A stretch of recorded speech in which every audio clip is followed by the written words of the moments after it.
Hello everyone! Today we're going to learn about the concept of complex numbers. Within complex numbers there's also imaginary numbers. We're going to learn what those are, how they relate to quadratics, and how to do operations with them. Now some of you may have seen complex numbers in the past. A lot of you have gotten to the problem where you get a negative under a square root and say, can't do that, you can't have a negative under a square root, but you really can. And we're going to learn about that today. So first, let's try some solving. So practice factoring or quadratic formula, any method you'd like. Pause the video, take some time. When you're ready, unpause the video, check, see if you got the answers right.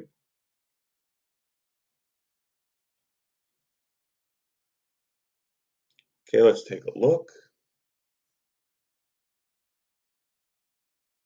So for this left one, I would have divided by 4 and then taken the square root, or you can move it over, use the difference of squares, or quadratic formula. The middle one, factor quadratic formula. And then the right one, this should say n equals, but you use quadratic formula and you get negative b plus or minus the square root of b squared minus 4 times a times c.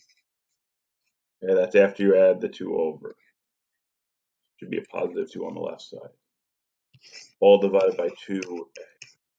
Now underneath the square root, I just want us to focus on the discriminant part.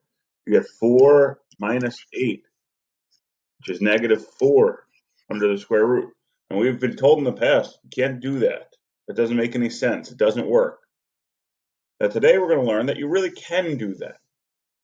We're going to learn that it's a complex number. So today we're going to see that we have an imaginary number, I, which represents the square root of negative 1, and a complex number has two parts. Has the real part, so this first part A will be, for lack of a better words, a normal number. It could be a fraction, it could be a decimal, it could be a positive or negative. And then the second part is going to have the I, the imaginary part. We're going to have a real part and an imaginary part. Now, before we get into talking about what the imaginary number is, okay, let's talk about some history of math. Because this is going to help us figure out why we can take and have an imaginary number. So the ancient Greeks were really fundamental in helping us with our geometry and trigonometry skills, and they also helped develop irrational numbers. Now, way back when, the beginning of math, all numbers could be written as whole numbers or integers or fractions. They didn't have this idea of the square root of 2. But since we needed a representation of a number that wasn't a whole number and it wasn't a decimal that stopped, we came up with an irrational number. Okay, the idea was if we have a square with side length 1, what is the length of this diagonal? And according to Pythagoras, the Pythagorean theorem, it says a squared plus b squared equals c squared. And we needed to know a number squared that got us 2. So that's where they came up with the idea of the square root of 2, which is irrational. It's a non-repeating decimal, but it's a concept we accept. Okay, just like the problem x squared equals 3. There's no integer or decimal or fraction I can square to get 3. So we say the square root of 3. We could have the positive square root of 3 or the negative square root of 3. So in early math, we didn't have irrational numbers, and now we do. Likewise, okay, imaginary numbers have come up really recently. But if we think back to your education history, how you learned about math, when you were really young, you learned about positive whole numbers. You learned to count 1, 2, 3, 4, 5, 6, and so on. You were then introduced to the concept of zero. Then you were introduced to the concept of negative numbers. Okay, if you have a really young sibling or cousin, ask them about -4. Ask them about that number and see if they have any idea what a negative number is. Because you didn't when you were that young. And then you learned about decimals. Okay, you learned, hey, 8 divided by 3. And you'd say, well, 8 divided by 3 doesn't work because it's not a whole number.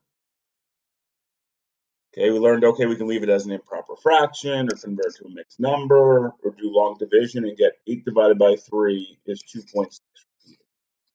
You learned about terminating decimals and repeating decimals. So every time you learn that you can't do something, there's someone in math that wants to say you can. And that's how math is created. So up until about 500 years ago, there was this question. X squared equals -1. What number squared equals -1? Now, some of you may be saying, well, -1 squared equals -1. -1 squared equals -1 times -1. So -1 squared equals +1. So when we square any real number, any number that you can think of right now, we don't get -1. Now, this Italian mathematician, Raphael Bombelli, created this idea of an imaginary number. Okay, the reason why we call it an imaginary number is when you square it, it goes away. So it helps us find solutions to problems that have x squared or x cubed or x to the fourth. But when you put the number back in and you square it, it disappears and becomes a real number. So that's why we call it imaginary. So sometimes I'm only going to be interested in the real solutions. Sometimes I only care about the positives, the negatives, the whole numbers, the fractions, the decimals. I don't want answers with I. But sometimes I want a solution that has the imaginary number in it. So let's take a look at what the imaginary number is. So the square root of -1 is the imaginary number. So these two formulas right here are of utmost importance to understanding imaginary numbers. I would take a second to write them down in my notebook.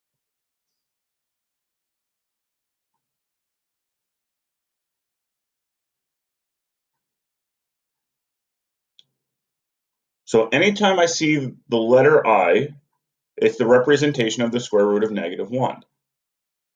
Now, if I equals the square root of -1, and then I square both sides,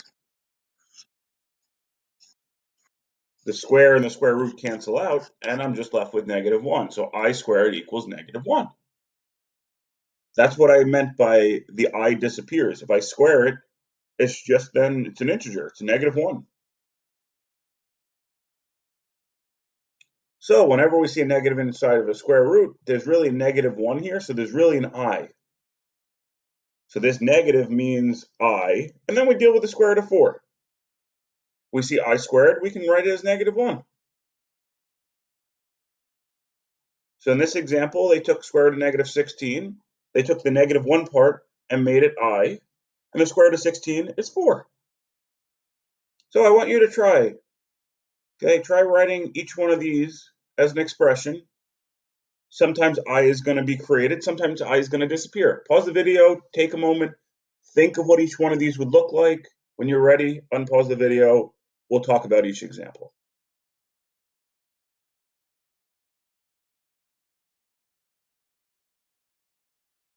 Okay, so let's take a look at the first one. First one, we know the square root of 4 is 2, and we know the square root of -1 is I. So the square root of -4 is 2I. Your calculator is not going to tell you that. So we need to understand, we see a square root of a negative, there's going to be the imaginary number in here. Now the second one, we're going to treat I similar to any other variable we have in the past. Just going to have one extra rule. So it's 2 times 3 is 6, I times I is I squared. But now we remember that I squared is -1. So we have 6 times -1, which is -6. We can do that. So whenever I see I squared, I know it's a negative 1. So this third one coming up is going to have an I squared in it. So think about where the negative 1 is going to show up.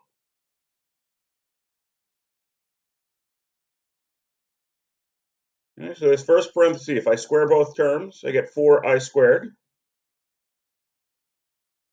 And 4I squared is 4 times negative 1, which is negative 4. Okay, and then of course I made a mistake in here, because negative 4 times negative 5 is positive 20I. So it should be positive 20I. And you can have I in your final answer. You just can't have I squared, because I squared becomes negative 1. Now the last one, we know the square root of 25. So we got 5I. We can do this.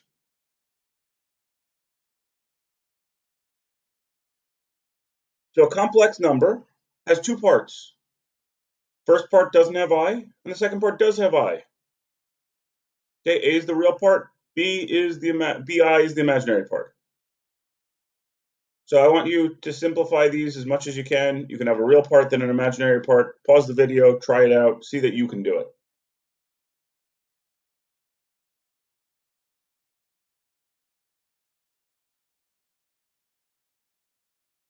Okay, so let's see how you did. Negative 18 minus square root of negative 25 is 5I. So negative 18 minus 5I. This second one, square root of negative 16 is 4I. So we have 2 plus or minus 4I divided by 2. And then we can divide both terms in the numerator by 2. So we have 1 plus or minus 2I. Now this is kind of looking like the quadratic formula. Hint, hint. It's going to come up. When we get to a quadratic formula where previously we got a square root of a negative, now we can actually deal with it. We can get a solution that just has imaginary numbers. And this last one, you may have said, well, I don't know the square root of 6. Can't simplify the square root of 6. Can't do anything with it. Well, we could take out the negative, so we can do 5 plus I times the square root of 6. That's all we got to do.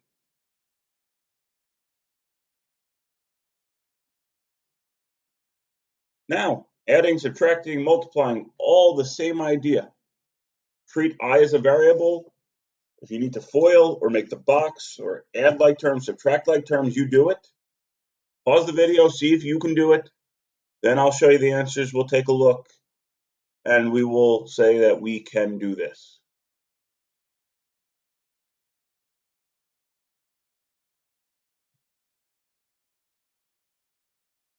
Okay, let's take a look at them. So for the two on the left, I FOILed, combine like terms, and I have A plus BI. This bottom one, terms are going to cancel out at times. We've got negative 10I and positive 10I. They went away. We might have I squared, and I squared is negative 1. And then adding or subtracting, we had the real parts, we had the imaginary parts, we get an answer. Same thing with subtraction, just be careful with your negative signs. You can do this.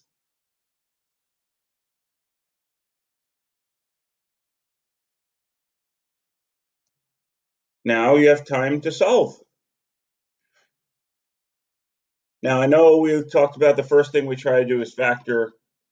I'm going to spoil the surprise and tell you that none of them are factorable, so you're going to have to use quadratic formula on each one of them. Simplify as much as you can, and let's see if you get the correct answers. Pause the video, try them out, take 5 minutes, 6 minutes, however long you need.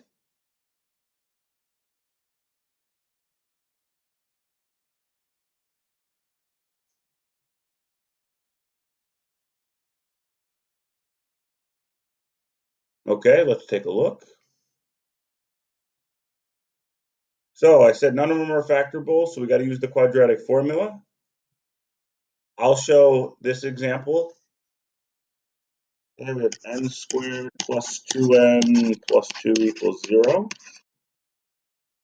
We have negative b plus or minus the square root of b squared minus 4 times a times c, all divided by 2a. So we're solving for n. I simplify under the square root, and I'm going to do it all at once. 2 squared is 4. 4 times 1 times 2 is 8. 4 minus 8 is negative 4. So 2 plus or minus negative 4 over 2. We now learned that square root of negative 4 is 2i. And we can divide each numerator term by 2. So we have negative 1 plus or minus I. So if you want to pause the video again, retry these, see that you know how to do it, that's great. Do it. Make sure that you understand how to do it. Watch, be careful for negative signs, and you're going to do well on these. And if you're ready, we'll go to the next slide.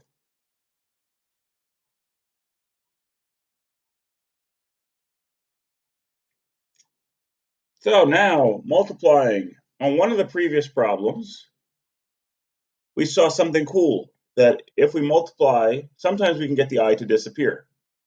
So think about, what can I multiply 5i by to make the i's go away? Just get an integer for an answer. Same thing, what can I multiply 3 plus 5i by to make the imaginary number go away and just get an integer?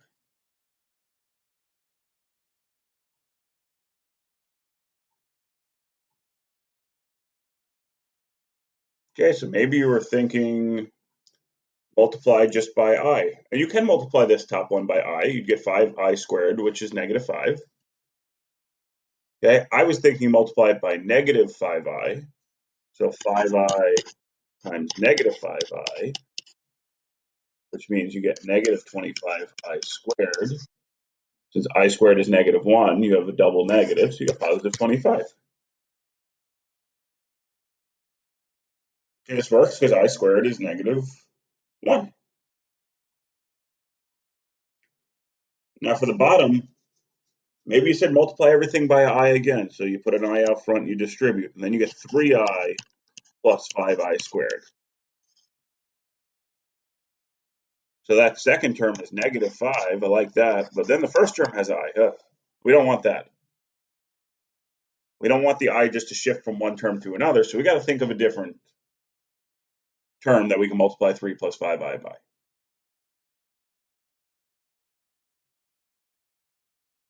So maybe you have an idea. Maybe you don't. Let's look at 3 minus 5i. Think about how the difference of squares worked, where certain terms cancel out. We have 3 plus 5i times 3 minus 5i. Okay, the first is 9. Then the outside is negative 15i. The inside is 15i. And the last is negative 25i squared. Well, negative 15i and 15i cancel out. So we're left with 9 and negative 25i squared. So once again, a double negative, so 9 plus 25. We get 34. So we started with I and we wound up with a number. That can happen. That's what we're going to look to do. Now there's a special term for 3 plus 5i and 3 minus 5i. And that term is complex conjugate. So if we have a plus bi, the complex conjugate is a minus bi. So there's a sign change in the middle, just like the difference of squares. And if I multiply these two, we'll always get a real number. I will always disappear. And then the plus or minus also comes in handy when we're doing the quadratic formula. You have a plus bi as a solution and a minus bi as a solution. So we're going to use this complex conjugate very, very soon. I give you, for example, 3 plus 8i. The complex conjugate is 3 minus 8i. It's always good to have a numeric example in your notes as well. So I want you to multiply. These are all complex conjugates, so you should wind up with a real number every time. I should completely disappear. Try it out, pause the video, see what you get, and then I will be here to check and help you out.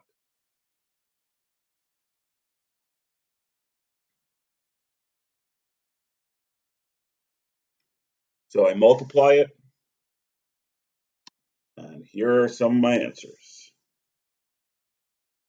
And I don't think this 25 is correct. I think it's 9 plus 25. I think 34 should be a lot more correct. Now I think they're better. Now, if you didn't get all of these correct, check to see if you made a mistake. If you got 3 out of 4, great job. Maybe go back and look at the notes again if you need a little more help with these multiplications. Now, the last concept we're going to learn today. We don't want I in the denominator. So if I asked you to simplify this, what would you do? Pause the video, try out stuff. I will write down ideas I've seen in the past, and we'll go from there.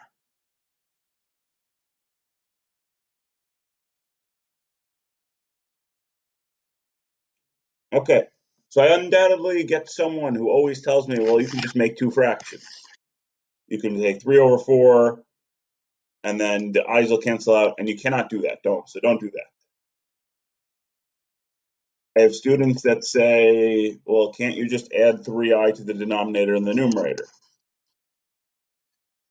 And I like that idea, but that also doesn't work. You can't just add number to the numerator and denominator. Mathematically, that's unacceptable. It doesn't work. So we don't do that either. Let's assume you've tried a few things. Whatever you attempted didn't work, but you tried something. You said, hey, I want to see if this works, and it may or may not. So here we have a process for getting rid of the complex part in the denominator. Okay, 2 or 3 step process. First, we're going to find the complex conjugate of the denominator. Then we're going to multiply the denominator by it and the numerator by it. Remember, when we took 4 minus 3i and multiplied by 4 plus 3i, the i's magically disappeared. It wasn't magic at all, but we can call it magic if we'd like. Once you do FOIL in the numerator and FOIL in the denominator, we'll see what happens, and then we'll do some more simplifying. So we'll do this problem together. Pause the video if you want to write down these rules, but more importantly, follow along on the next slide while we do the problem.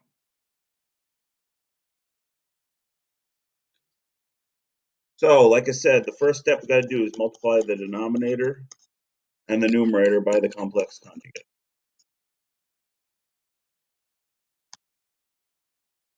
So if I FOIL the numerator, I get 12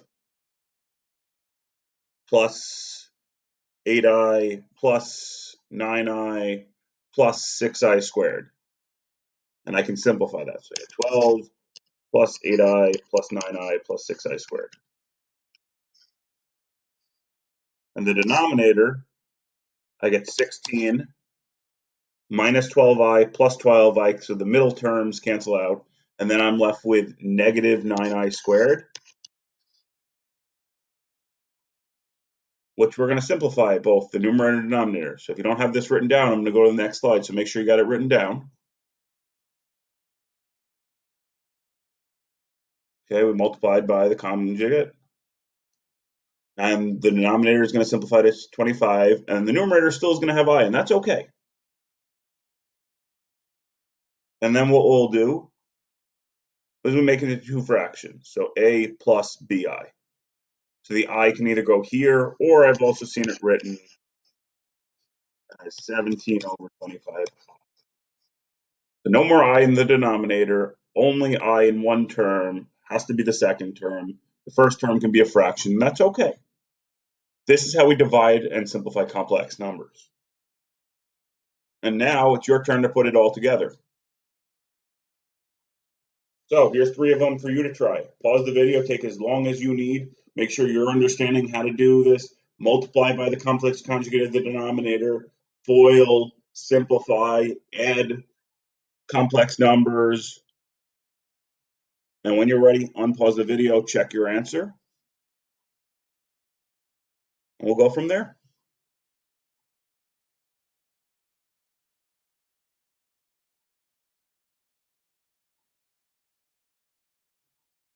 Okay, so I got 3 answers here.